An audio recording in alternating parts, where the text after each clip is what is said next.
दोस्तों, आजकल के इस फास्ट जीवन में हम कुछ इस तरह भटक जाते हैं कि हम किसी एक चीज पर फोकस नहीं कर पाते।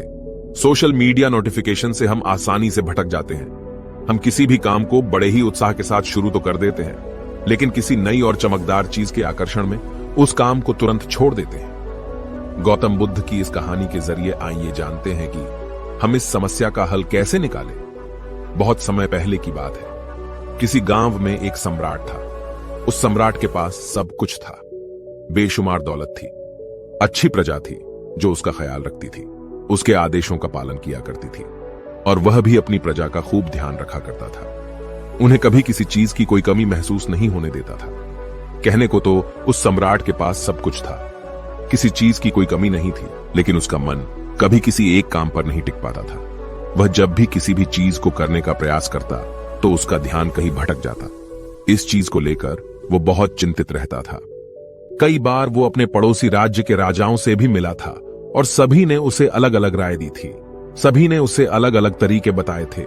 जो भी तरीके उस सम्राट ने सुने थे, उन तरीकों को अपने जीवन में उतारा, लेकिन उन उपायों से उसे कोई लाभ न मिला, जिस कारण वो हमेशा चिंतित रहता, परेशान रहता।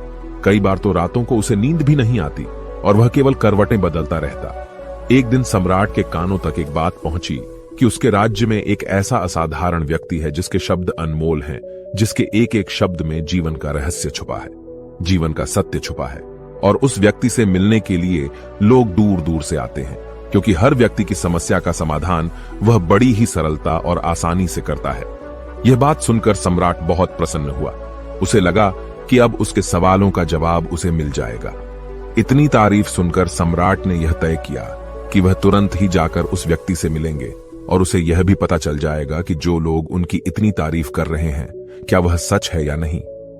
अगले दिन सुबह सुबह वह सम्राट उस व्यक्ति से मिलने के लिए निकल पड़ा। रास्ता थोड़ा सा लंबा था, जिस कारण सम्राट ने बीच रास्ते में थोड़ा सा आराम किया। वहां पर उपस्थित हर कोई उस व्यक्ति के बारे में जानता था। जब सम्राट ने उनसे उस व्यक्ति के बारे में पूछा तो वे लोग उस असाधारण व्यक्ति की खूब तारीफ कर रहे थे। तभी सम्राट ने सोचा कि लगता है यह व्यक्ति बहुत बुद्धिमान है, बहुत पढ़ा लिखा होगा और प्रभावशाली व्यक्ति होगा, अन्यथा हर कोई उसकी इतनी तारीफ नहीं करता।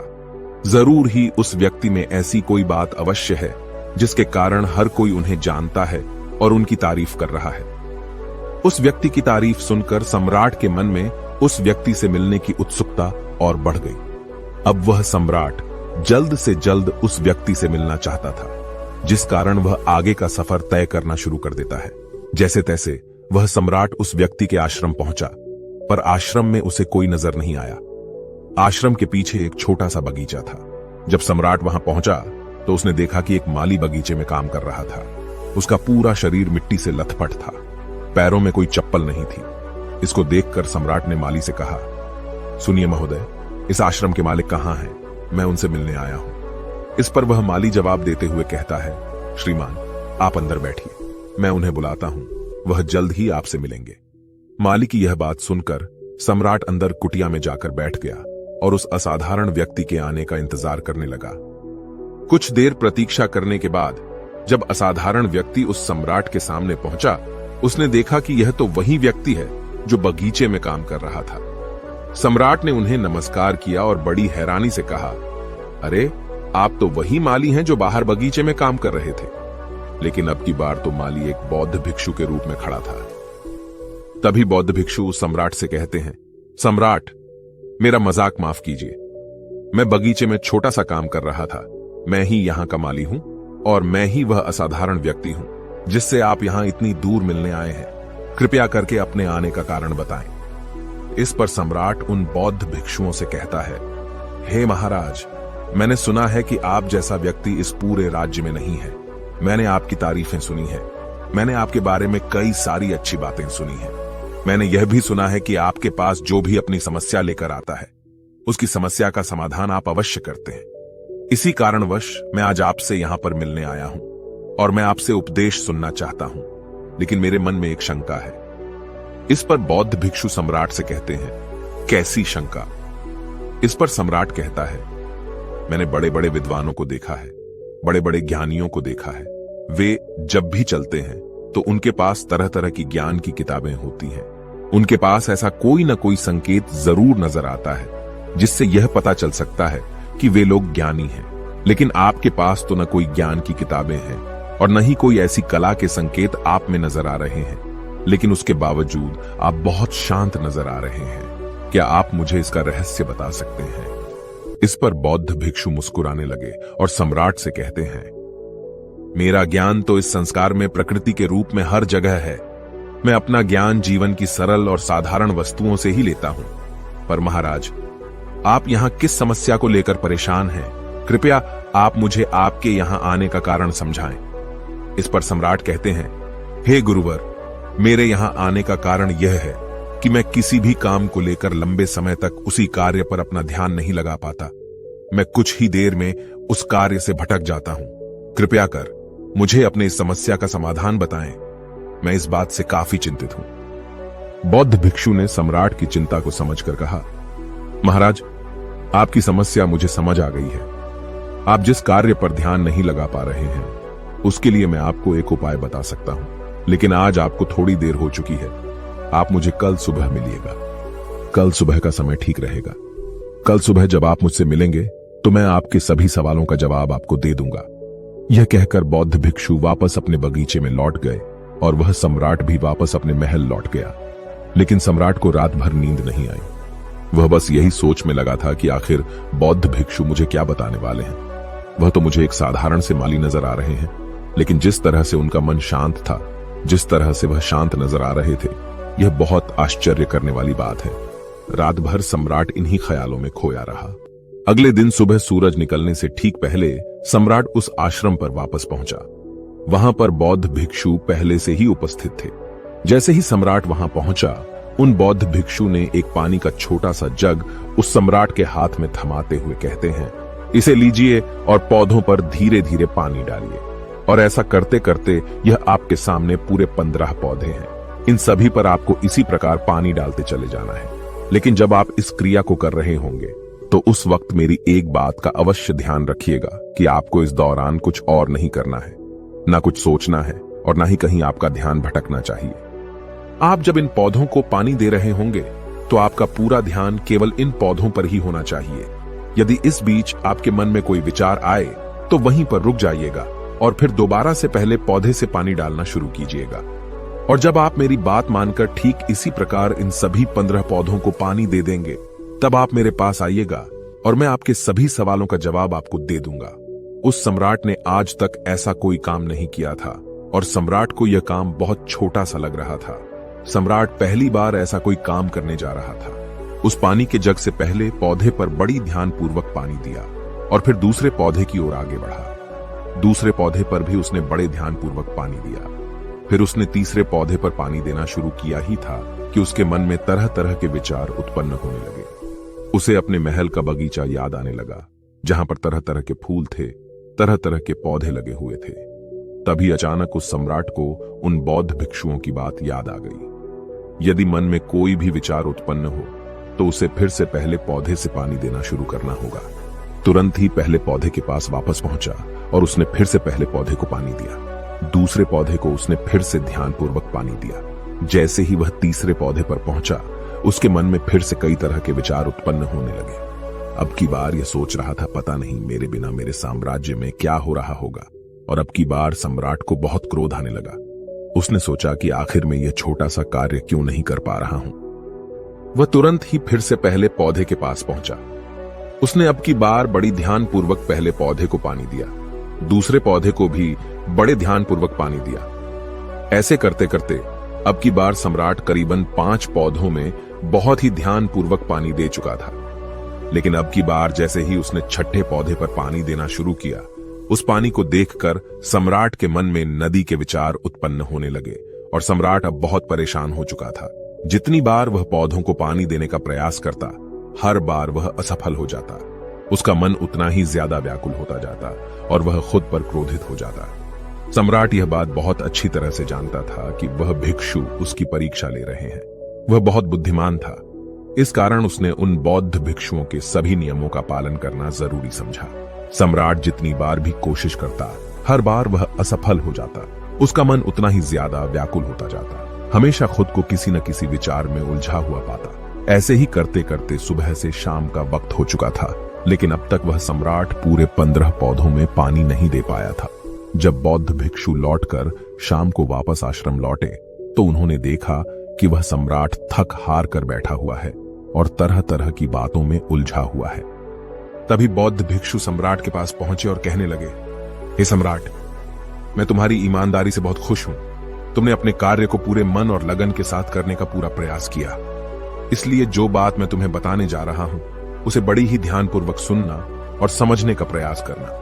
जब हमारा मन विचारों से खाली हो जाता है तब उसमें मन का असली स्वरूप नजर आता है। तब साधारण से साधारण सा काम भी हमें ज्ञान और शांति देता है।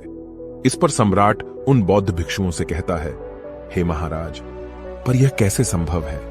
मैं तो जब भी कोई कार्य करता हूं तो मन में कई तरह के विचार उत्पन्न होते हैं और मैं उन विचारों में फंस कर रह जाता हूं और वहां से बाहर निकलने का कोई रास्ता मुझे नजर नहीं आता। तभी बौद्ध भिक्षु मुस्कुराने लगे और सम्राट से कहते हैं, हे सम्राट, तुम पौधों में पानी नहीं डाल रहे थे, तुम तो जल्दी जल्दी अपने इस कार्य को बस खत्म करना चाहते थे। तुम्हारे मन में तो यह विचार उत्पन्न हो रहा था कि तुम जल्दी से जल्दी इन 15 पौधों में पानी दे दो और उसके बाद तुम मुझसे मिल सको, मुझसे अपने प्रश्नों का उत्तर जान सको। किसी कारणवश यह कार्य तुम्हें बोझ सा प्रतीत हो रहा था, मानो मैंने तुम्हारे कंधों पर एक बड़ा बोझ रख दिया हो, और यही कारण है कि तुम अपने आप को इस पल में रोक नहीं पाए। जब हमारे सामने पड़ा हुआ कार्य बोझ लगता है तो हम उसे बस जैसे तैसे खत्म करना चाहते हैं और उस काम को करते समय हम अपना पूरा ध्यान उस कार्य पर नहीं दे पाते। किंतु अगर तुम इस पल की महत्व को समझ पाते, इसके महत्व को महत्व दे पाते और केवल पौधों और पानी पर ध्यान देते, तो तुम्हें कोई भी विचार परेशान नहीं कर पाते। इस पर सम्राट कहता है, हे महाराज, मुझे आपकी यह बात समझ में आ रही है कि मैं जल्दी जल्दी इस कार्य को खत्म करके आपसे मिलना चाहता था, जिस कारण मेरा मन इस कार्य में पूरी तरह से नहीं लग सका। लेकिन यह एक पल है जो हम जी रहे हैं, उस पल में रहना बहुत कठिन है। क्या मुझे इसके लिए कोई तपस्या या तप करना पड़ेगा? इस पर बौद्ध भिक्षु एक बार फिर मुस्कुराने लगे और सम्राट से कहते हैं, जिस शांत मन की तलाश तुम कर रहे हो, वह शांत मन तो पहले से ही मौजूद है, वह तो पहले से ही तुम्हारे भीतर है। इसके लिए तुम्हें कहीं भी जाने की कोई आवश्यकता नहीं है और न ही तुम्हें कहीं शांत जगह जाने की आवश्यकता है। इसके लिए कुछ जरूरी है तो वह है अपनी सांसों पर ध्यान देना। इसलिए अपनी सांसों पर ध्यान देना सीखो। हम किस तरह से सांसें ले रहे हैं और किस तरह से छोड़ रहे हैं, इस बात को देखने और समझने का प्रयास करो। तब तुम्हें यह समझ में आ जाएगा कि तुम्हारा शांत मन तो तुम्हारी सांसों के साथ ही बना हुआ है। उसके बाद तुम चाहो तो कोई भी कार्य करते वक्त भी अपनी सांसों पर ध्यान दे सकते हो। जब तुम कहीं चल रहे हो, कहीं दौड़ रहे हो, कोई ऐसा कार्य कर रहे हो, तो तुम्हें अपनी सांसों पर ध्यान देना चाहिए। या कोई भी ऐसी क्रिया जो तुम्हें वर्तमान से जोड़े रखे।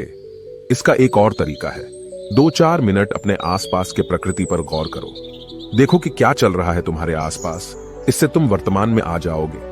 फिर तुम अपने कार्य को जल्दी जल्दी बस यूं ही खत्म नहीं करके उसे पूरे मन से करने का प्रयास करो, जिससे तुम्हारा मन एकाग्र होगा। और जब तुम्हारा मन एकाग्र होगा तो तुम चाहे कोई भी कार्य क्यों ना करो, फिर चाहे वह छोटा हो या बड़ा, तुम्हारा मन उसमें पूरी तरह से विलीन हो जाएगा और वह कार्य ही तुम्हें शांति और ज्ञान भी प्रदान करेगा। ऐसे समय पर हमारे मन में किसी प्रकार के कोई विचार उत्पन्न नहीं हो पाते, और जब हम ऐसा करते हैं तो कर्ता और कर्म एक हो जाते हैं और हमारे भीतर की जो शांति है वह प्रकट होने लगती है। हम उसमें मग्न हो जाते हैं। इसे तुम चाहे तो आनंद कह सकते हो या फिर वर्तमान में जीना कह सकते हो, और यह अवस्था बड़ी सरलता से प्राप्त भी कर सकते हो। बस तुम्हें केवल अभ्यास करना होगा। बौद्ध भिक्षु सम्राट से कहते हैं, जो मन मुश्किलों में शांत रहता है, मुश्किलों से भागता नहीं है, केवल सचेत रहता है, वह मन हर परेशानी को पार कर सकता है, हर दुविधा से बाहर निकल सकता है। सम्राट को उन बौद्ध भिक्षुओं की यह सारी बातें समझ में आ चुकी थी। उसने उन बौद्ध भिक्षुओं को प्रणाम किया और वहां से वापस वह अपने राजमहल लौट आया। उसने अपनी सांसों पर ध्यान देना शुरू किया और धीरे धीरे इस निरंतर अभ्यास के कारण वह अपने हर कार्य को ध्यान और मन लगाकर किया करता था, जिससे उसे असीम शांति मिलती थी और वह छोटे छोटे कार्यों से भी बड़ा से बड़ा ज्ञान प्राप्त कर लेता था। इसलिए दोस्तों, कभी किसी कार्य को बोझ मानकर मत कीजिए, क्योंकि यदि आप उसे बोझ मानेंगे तो जल्दी जल्दी उसे आप अपने ऊपर से उतारने का प्रयास करेंगे, अर्थात उसे जल्दी जल्दी खत्म करने का प्रयास करेंगे। लेकिन इस प्रयास के दौरान आप जो भी कार्य करेंगे वह पूरे मन और लगन से नहीं हो पाएगा, और ऐसे में आप उस कार्य को जो अंजाम देना चाहते हैं, हो सकता है कि आप उसे अंजाम भी ना दे सकें, और इसी कारणवश आपके मन में तनाव भी पैदा हो जाता है। हम चिंतित रहने लगते हैं, परेशान रहने लगते हैं, क्योंकि जो अंजाम हम उस कार्य को देना चाहते थे, अंजाम हम उस कार्य को न दे सकें। और हम में से अधिकांश लोग यही गलतियां करते हैं। जब उन्हें कोई कार्य सौंपा जाता है तो वह उस कार्य को करने का प्रयास तो करते हैं, लेकिन वह चाहते हैं कि वह कार्य कितनी जल्दी खत्म हो जाए, और वह उस कार्य को करते वक्त अपने आप को वहां नहीं रख पाते, बल्कि उनका मन तो कहीं और ही भटकता रहता है, जिससे हमारा मन हम पर हावी होने लगता है, हमें तरह तरह के विचार दिखाता है, और हम उन विचारों में डूबते चले जाते हैं, हम उन विचारों में फंसते चले जाते हैं, और फिर वहां से हमें निकलने का कोई रास्ता नजर नहीं आता, जिससे हमारे मन में तनाव पैदा होने लगता है। हम बहुत परेशान रहने लगते हैं, हम चाहकर भी किसी कार्य को नहीं कर पाते, और जो कार्य हमें वर्तमान की ओर ले जा सकता था, उस दरवाजे को हम खुद ही बंद कर देते हैं, क्योंकि वह कार्य हमें बोझ लगने लगता है। इसलिए जब भी आप कोई कार्य शुरू करना चाहते हैं तो उससे पहले अपना पूरा ध्यान अपनी सांसों पर केंद्रित करें, और फिर आप चाहें तो अपने काम के दौरान भी अपनी सांसों पर अपना ध्यान लगाए रख सकते हैं, और यही सांस का जो ध्यान है, यह आपके काम के ध्यान में परिवर्तित हो जाएगा, और इस कार्य में जो भी कठिनाइयां उत्पन्न हो रही हैं, उसे आप पल भर में सुलझा देंगे, फिर चाहे कैसी भी विपरीत परिस्थितियां आपके सामने क्यों ना आ जाए। आप उस कार्य को पूरे मन और लगन के साथ पूरा करके ही रहेंगे। दोस्तों, उम्मीद है कि आपने आज के इस वीडियो से जरूर कुछ ना कुछ सीखा होगा, तो इस वीडियो को अपने दोस्तों के साथ शेयर करना ना भूलें।